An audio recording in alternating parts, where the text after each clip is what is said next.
Hello guys, my name is emperor और मैं करूँगा अनसॉल्व के क्वेश्चन सॉल्व। तो बेसिकली मैं एक स्टूडेंट हूँ फर्स्ट ईयर में कॉलेज का, और अभी हम सीख रहे हैं सी। तो मैं बेसिकली उसी के ऊपर वीडियोस बनाऊँगा, बिकॉज कॉलेज में आके कुछ चीज़ें चेंज करने लायक होती हैं। और मेरा एक टीचर है जो कि बेसिकली उन्होंने पाइथन सीख रहे थे, तो उन्होंने अपने पूरे लीड कोड कह रहा हूँ मैं, हाँ, लीड कोड के क्वेश्चंस को उन्होंने पूरे उसके ऊपर लिंक्डइन के ऊपर डाल रखे हैं। तो उन्हीं से इंस्पायर होकर मैं आज ये वीडियो बना रहा हूँ। तो हम इसमें सबसे पहला क्वेश्चन करने वाले हैं Mary and the flower Unstop पे। तो बेसिकली प्रॉब्लम तो आप देख ही सकते हो कि ये सारा कुछ गिवन है यहाँ पे, कोड जितना भी दिया हुआ है। एक बार ये पहले हमारे को सबसे पहले होता है कि क्वेश्चन में क्या करना है हमारे को। तो बेसिकली अभी तक तो मैंने कोई सबमिशन की नहीं है, आप देख सकते हो यहाँ पे there is no submission of for this problem. मेरी तरफ से कोई सबमिशन नहीं हुई है। तो बेसिकली ये मेरा फर्स्ट ट्राई है, झूठ से हट के बस सीख ली। उस वक्त जब टीचर पढ़ा रहे हैं तब सीख ली। अब तो फर्स्ट सेमेस्टर है मेरा बेसिकली अभी, तो सी सीख रहे थे। मैंने कहा चलो सर ने सजेस्ट किया है तो करते हैं। तो इंट्रोडक्शन हो गई है, वाई मैं कर रहा हूँ ये भी उठा दिया है, और स्टूडेंट हूँ ये भी उठा दिया है। बेसिकली मैं अपना नाम बता देता हूँ ज़रूर से। मेरा नाम है किंग ऑफ एम्प्रर, और प्यार से मुझे एम्प्रर बुलाओ। हाँ, बेसिकली ये कोड नेम है, ज़्यादा मैं कुछ कहता नहीं हूँ। तो हाँ, मेरा नाम है किंग ऑफ एम्प्रर, बेसिकली आपका प्यारा दोस्त एम्प्रर। तो बेसिकली हम सी प्रोग्रामिंग स्टार्ट करेंगे। चलो। One day Mary wants to give a present to her friend. She decide on a beautiful bouquet of flowers being collecting them. She need to precisely 2 types of flowers and total number of flowers required was T. तो एक बारी मैं आपको हिंदी में बता देता हूँ, क्योंकि मैं इसे पहले भी पढ़ चुका हूँ कि जो हमारी मैरी है उसे अपनी दोस्त को एक गिफ्ट देना है। अब वो गिफ्ट देने के लिए वो क्या करती है कि अब उसे 2 चीज़ें चाहिए होती है फ्लावर्स में। एक तो उसे चाहिए होता है फ्लावर्स, एक होता है टोटल नंबर ऑफ फ्लावर्स, जिसे वो टी नाम से कहती है, जो कि यहाँ दिया हुआ है कोड में। फ्लावर्स एन है नंबर ऑफ फ्लावर्स, और टी है total number of flowers required. To gain these she started picking from her garden. अब बेसिकली हमारे को पता नहीं है कितने फ्लावर्स होंगे और कैसे भी हो सकते हैं वो। जैसे रैंडम नंबर्स हैं, नंबर्स के साथ डिनोट किया हुआ है। 1 को मान लिया ट्यूलिप है, 3 मान लिया लोटस है, तो ऐसे नंबरिंग डाली हुई है उनको। एक बार इनपुट फॉर्मेट देख लेते हैं। The first line contains integers n and t, where n is the total number of flowers and t is the total number of flowers seen needed. Second में इनपुट में दिया हुआ है second line of containing integers a1 a2 up to an elements of the array, यानी कि कहाँ है print the indexes of 2 flowers then sum up to t. The first index should be smaller than the second index. First index it should be smaller than the second index. Both indexes should be 0 based. अच्छा, इसमें term use हुई है 0 based. तो इसका meaning होता है कि जो भी तुम्हारा इंडेक्स नंबर है ना, वो तुम्हें बताना है। इसकी कोई जरूरत नहीं, क्योंकि ये हमारे को पहले से सेट करके दी हुई है। तो कंस्ट्रेंट तो हम तब यूज करते हैं जब हमारे को ये चीज़ ना दी हो। पर बेसिकली हमारे को सिर्फ यहाँ पे लॉजिक लिखना है, तो इस चीज़ का भी कोई यूज़ नहीं है। तो यहाँ आ जाते हैं सैम्पल टेस्ट केस। ये बहुत इंपॉर्टेंट होता है। जैसे कि हमने इनपुट पढ़ लिया यहाँ से, तो बेसिकली ये इस इनपुट का पिक्चर रिप्रेजेंटेशन होता है कि हमारे को कैसे दिए जाएंगे 7, 5 और बाकी सारे फ्लावर्स। तो ये पहली रो 7 जो कि हमारी n में चली जाएगी और ये 5 हमारा टारगेटेड वैल्यू बन जाएगी क्योंकि उसने कहा ना सम ऑफ यहाँ पे is the total number of flowers C needed। ये हमारी बन जाएगी टारगेट। इसे हम लिख सकते हैं यहाँ पे टारगेट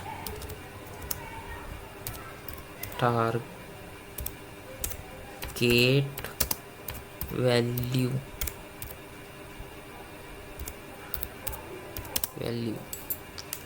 इज T। बेसिकली हमारे को अब क्या करना है, जो भी दो इंडेक्स होंगे, दो इंडेक्स, बेसिकली जो भी दो इंडेक्स होंगे ना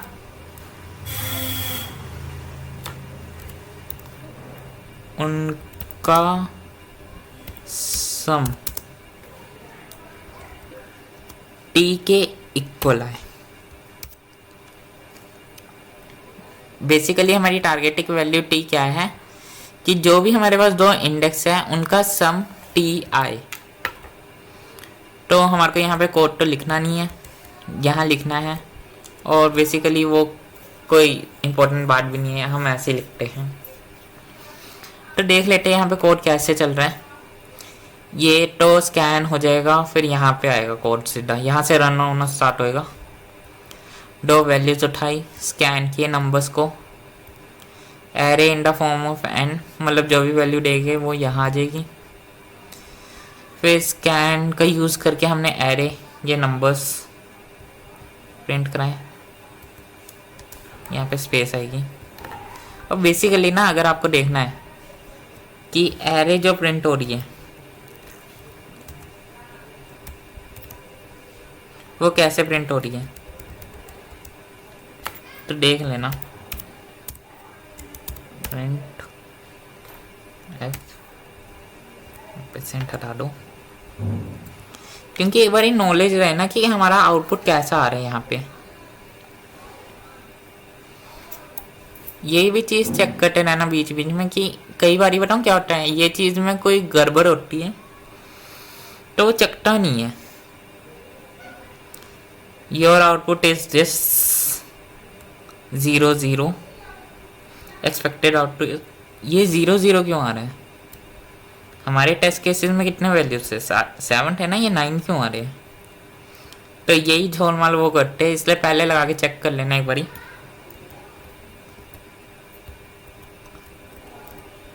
तो हाँ, इसकी ज़रूरत नहीं है। तो यहाँ पे एक एक्स्ट्रा लगा हुआ है, इसे हटा देते हैं, इसको हटा देते हैं। अब सेव करते हैं। वो कोड रीसेट हो गया दोबारा से जितना किया था। योर आउटपुट नलिफाइड, ठीक है। तो अब बेसिकली हमारे को कोड लिखना है, ठीक है ना। एरे हमारी प्रिंट हो रही है बिल्कुल साफ सुथरी सी, यही एरे प्रिंट हो रही है, ठीक है, इसमें कोई दिक्कत नहीं है। एंड रिजल्टेंट 2, एंड रिजल्टेंट 2 तो ये लिखा। एंड 10 चाहिए, एरे को एक्सेस करना है। टी चाहिए, टारगेट वैल्यू है एरे, ठीक है। एरे को क्योंकि हमारे को वो करना होगा। तो अब हम देख लेते हैं कि हमारे को कोड क्या लिखना है। तो बेसिकली इसमें हमारा क्या आता है कि हम लोग ना जो भी करेंगे उसके अंदर हमारे को पहले क्या करना होगा कि हमारे को एक बार ही तो लूप चलाना होगा कि चेक करने के लिए। फिर हमारे को क्या चाहिए कि दोनों वैल्यूज़ को हमारे को डिफरेंशिएट करना है। First array should not be equal to second one, तो ये चीज़ भी यहाँ लिखी हुई थी। तो 4 एंड आई की एक्सेसिबल वैल्यू में 0 रखता हूँ। फिर आई इज लेस देन एन और लेस देन एन होना चाहिए, और क्या होना चाहिए हमारा, आई इंक्रीमेंट रहना चाहिए हर वक्त।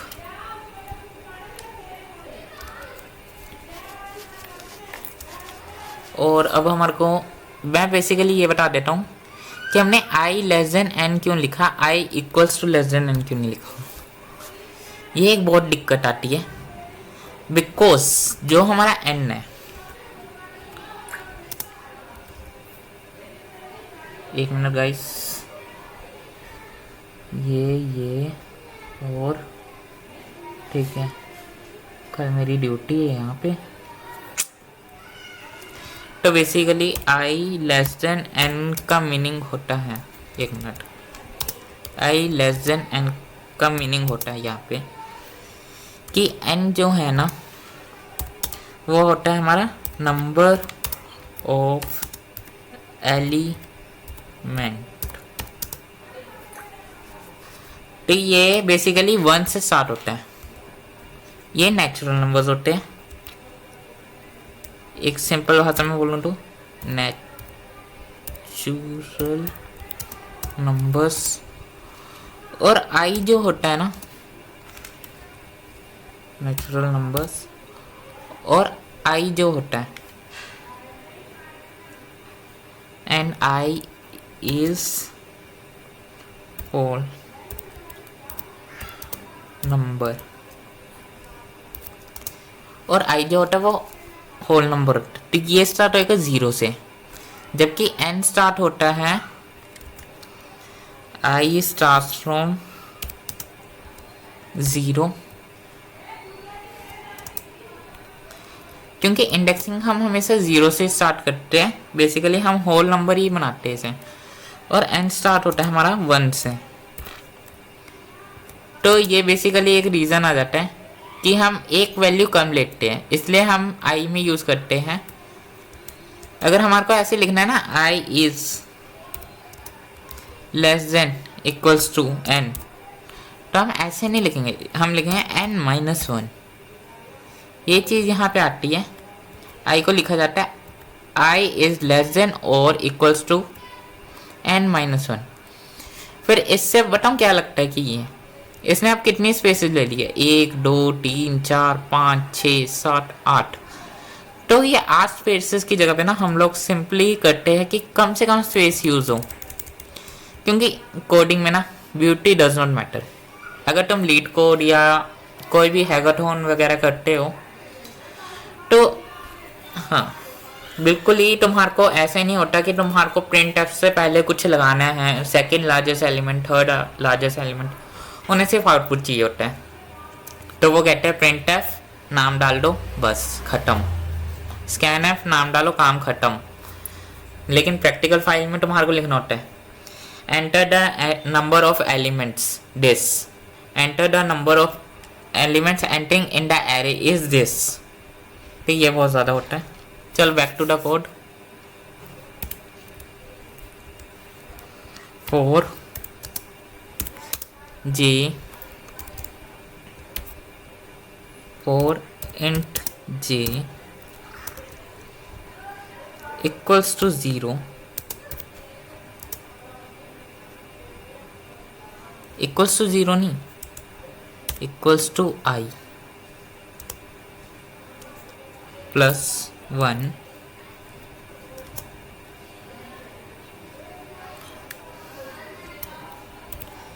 J is less than n or J plus plus।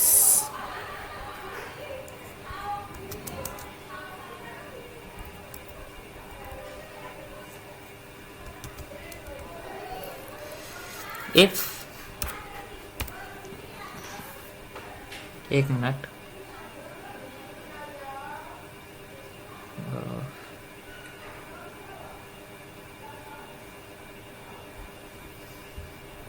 ठीक है, ओके।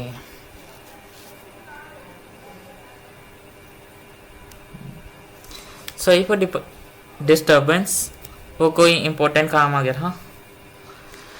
सो हम कहाँ थे? अनस्टॉप पे। हाँ, ये राइट कर रहे थे ना code. 4 int I is equals to 0, j is equals to I plus 1 and less than n j plus plus। if condition में हमारे को क्या कहा हुआ था कि दो elements, then the total number of class is this. तो इसके लिए हम क्या करेंगे कि हम क्या करेंगे, एरे का, एरे जो बनी हुई है यहाँ पे, कहाँ गई हमारी एरे? ये रही प्यारी एरे, प्यारी है यार गाइस, जो मर्जी को। आई plus ARR J checks is equals to T।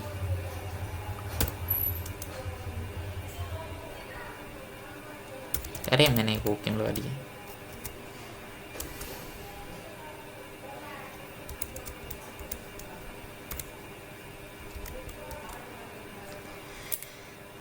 जब चेक्स हो तो हमारा क्या प्रिंट हो, प्रिंट ब्रैकेट, किधर का है? अरे चीज़ें मिलती नहीं है कीबोर्ड में अभी तक। %D %D comma I comma J और स्टॉप्स।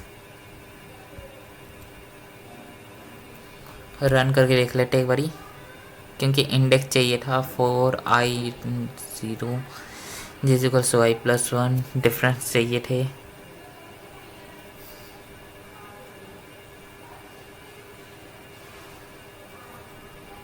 तेरे पास असाइनमेंट है ना LTPS की, मतलब जो तूने PDF बनाई रहा था, मुझे सेंड करना।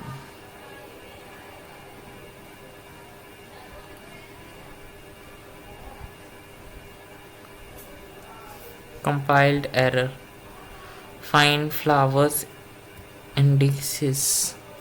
फाइंड फ्लावर इंडिसेस में क्या है? रिजल्ट 2।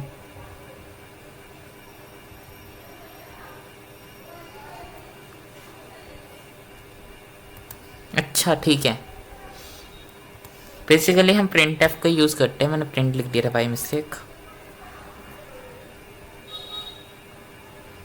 PDF चाहिए।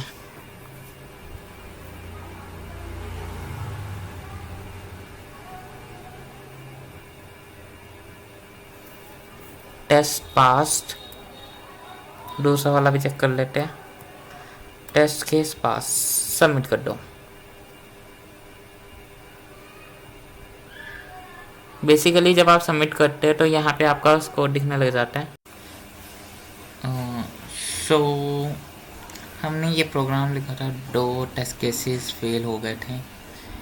एक्चुअली मैं दिक्कत बताऊँ क्या हुई है, मैं आपको दिखाता हूँ। यहाँ पे जब यहाँ दी हुई थी ना 1000 and 914, तो इसने आउटपुट में यही सारी वैल्यूज़ दे दी।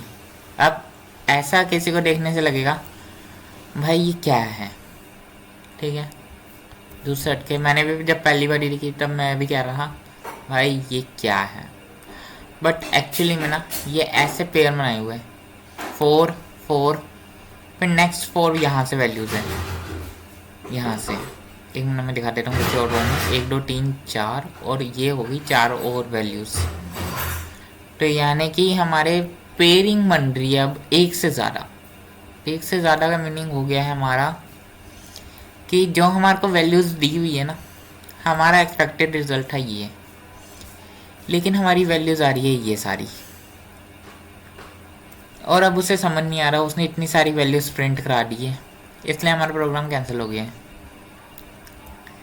अब मेरे को समझ आया ये रिजल्ट का क्या मीनिंग था यहाँ पे। एक मिनट, इसे सही कर देते हैं। रिजल्ट 2 लिखा था या रिजल्ट ही लिखा था? रिजल्ट 2, ठीक है। प्रिंट आई जे ऐसे नहीं होएगा, इसको ज़रा कॉपी कर लो यहाँ से यहाँ तक, कंट्रोल एक्स और रीस्टार्ट। अरे टाइमर रीस्टार्ट हो गया, कोड रीस्टार्ट करना है भाई। Yes, reset the code, control B किया। ये प्रिंट हटा के ना हम लोग क्या करेंगे, ये है ना रिजल्ट, इसे कॉपी कर लो, कॉपी पेस्ट पेस्ट। अब देखना 1 0 is equals to I is equals to J और हो जाएगी रिटर्न। वोइड लगा हुआ है इसलिए रिटर्न लगा दो यार चुपचाप से, void is given print return. अब क्या होगा, काम ये वही करेगा, काम इसने यही करना है, बस अब ये जो आउटपुट आएगा ना वो यहाँ आएगा, यहाँ पे, और एक ही आउटपुट आएगा। दिखा देता हूँ मैं आपको, कहीं आप पाओगे कि मैंने कोड रीसेट किया और ये लिखा आ गया, पहले नहीं था। कोड रीसेट करने से पहले टेस्ट केस अभी भी दोनों पास होंगे, सबमिट करके देख लेते हैं। Best among it would be evaluated for this correct answer, लेकिन अभी भी एक गलत हो गया। अच्छा ठीक है, हाँ, तो अगर आप रीसबमिट करते तो आपका 1 मार्क्स कटेगा हर बारी, 10 12 1 2 3 4 5 6 और सारे पास थे। लेकिन एक बारी दोबारा दिया था तो एक टेस्ट उसकी वजह से एक बार ही कट गया, कोई बात नहीं। तो हमें हमारा करेक्ट आंसर मिल गया है, ये यहाँ से ये यहाँ तक, क्योंकि हमारे को एक वैल्यू चाहिए थी, यहाँ लिखा था सिंगल वैल्यू। तो बार बार क्वेश्चन पढ़ा करो, हाँ गलत होंगे कई बारी, क्योंकि मैं भी बिगनर हूँ और ये मेरा डे 1 था। Have a good day, code practice करो। अनस्टॉप पे मैं हूँ, लेट कोड पे जाएंगे कभी टाइम मिला तो। सी यू, सायोनारा।